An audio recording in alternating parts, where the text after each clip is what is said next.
Hey guys, welcome to lesson 6.3, and we're going to be talking about adding and subtracting rational expressions. So when I think about this, I think about we're probably going to be dealing with fractions, and when you add and subtract fractions, you have to find the least common denominator. So that's what we're going to focus on first with weird things like this that might be in the denominator. So what I want you to do is find the least common multiple for these two problems. So what that means is it's going to be the smallest thing that both this and this will go into. And so the first thing that we're going to have to do is factor each one of these. So this first one, I have x plus 6 times x plus 1. And the second one, I have x minus 7 times x plus 7. So we need to make sure that everything is accounted for. So I see an x plus 6 over here. I see an x plus 1. I see an x minus 7. And I see an x plus 7. So for instance, so this is going to be my least common multiple. What if I had, let's say I factored this, and instead of having x plus 1, I had x plus 7. So I have an x plus 7 over here and an x plus 7 over here. We're just going to share that one x plus 7 between the two of them. So you don't have to account for them 2 times, just the 1 time. So I just wanted to bring that out before we go any further. But for this problem, that being said, this is going to be your final answer. Okay, when we have exponents and you have the least common multiple, we are going to take the biggest exponent. So like for instance, I have an x to the third and an x to the fifth. So I would take the x to the fifth. I have a y. Oh, this is more than one, sorry. Let's start this over. This is this one, and this one. So there's 3 of them. Sorry about that. Okay, so I have an x to the third, x to the fifth, and an x. So I'm going to take an x to the fifth. For this one, I have a y squared, a y, and a y to the 8th. So I'm going to take a y to the 8th. And then finally, I have a z to the 4th. And this one doesn't have a z, that's okay. Z squared, so I'm going to take the z to the 4th. So that would be my least common multiple. So go ahead and try these two and see what you can get. Okay, so when I factored this one and this one, I saw that they had a common x minus 7. We just need to account for that 1 time. So this would be my final answer for that one. So this one, when I factor these two, this is the only thing that you have to think about. So it kind of goes back up here. You're going to pull the biggest exponent. So for this, I have an x plus 7 squared. So I have to account for both of those. And then I have an x minus 7 and an x plus 1. So that would be my least common multiple there. So now we're going to get into adding and subtracting rational expressions. And so these are kind of the steps laid out. We're going to go through each of them here in just a second, but this is just going to be a nice reference if you want to go back and look at that. So the first thing we're going to do is reduce if possible. So like what's jumping out at me is I can actually reduce both these. So I can take out a 5.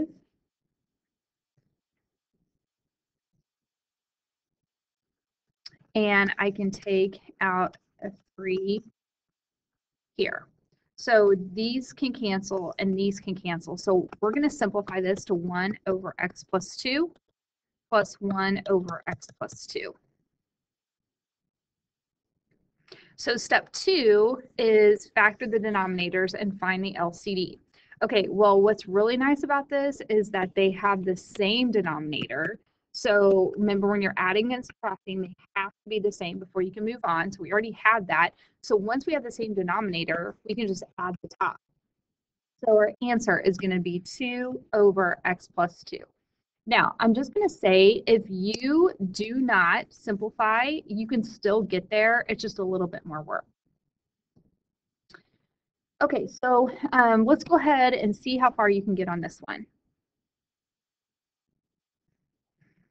Okay, so just following the steps that we have done before, I factored out an x, and so I simplified this one to 4 over x minus 3, and I canceled out those 5s after I simplified it, and I ended up with this. Okay, so what I want you to see is that this and this are opposites. So what I want you to do is just choose one. I'll choose this one, and if I factor out a -1, since they're opposites, that would give me the same thing. So I'm going to say 4 over x minus 3 minus, once -1, it's going to change these signs. So my 3 is going to become a negative, and my x is going to become a positive. So then it looks exactly like we've the other side. So we don't have to worry about finding a common denominator or anything like that. 4 minus -1 is 4 plus 1. So my answer is 5 over x minus 3. So it's a little confusing. I'm going to show my work here.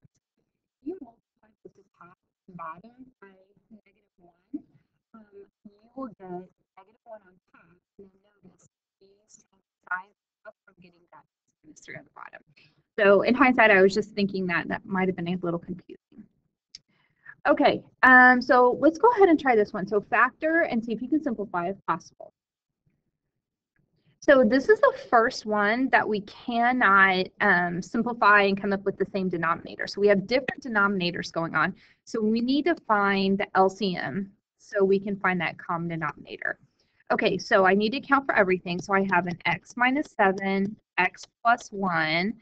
Let's see, I've already accounted for that one. And so we just need x plus 7.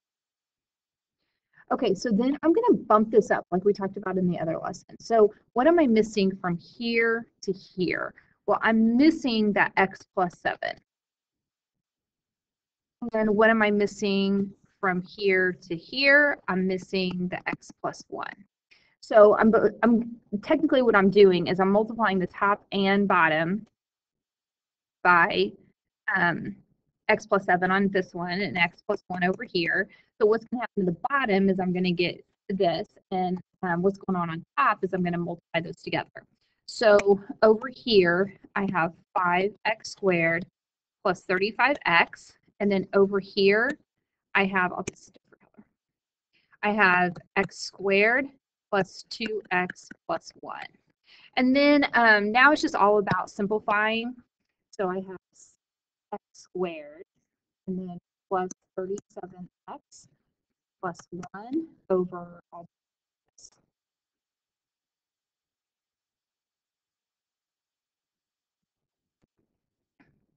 And then if you could simplify, do it. There's nothing I can do to simplify this anymore.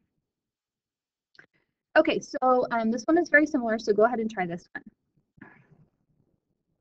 Okay, so this is what I have so far. I factored these two, and then I found a common denominator. Okay, so what am I missing from here to here? And I'm missing the 2x minus 1. And from here to here, I'm missing the x minus 3. So I'm just going to multiply these together.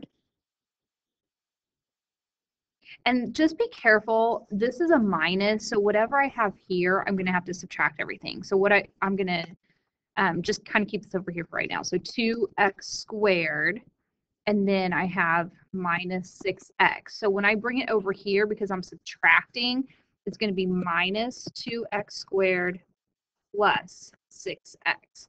I'm just distributing that negative sign. And then from here, I'm just going to combine like terms. So I have 4x squared plus 3x over minus 1, 2x plus 1, minus 3. You could factor out an x here, but it's not going to help us simplify anything. So either way is totally fine. Okay, guys, this is our last problem, and we have 3 pieces to it instead of just 2. So we're going to treat it the same way. What's nice is that we don't have to factor anything. And so our least common multiple is going to be all of this. So see what you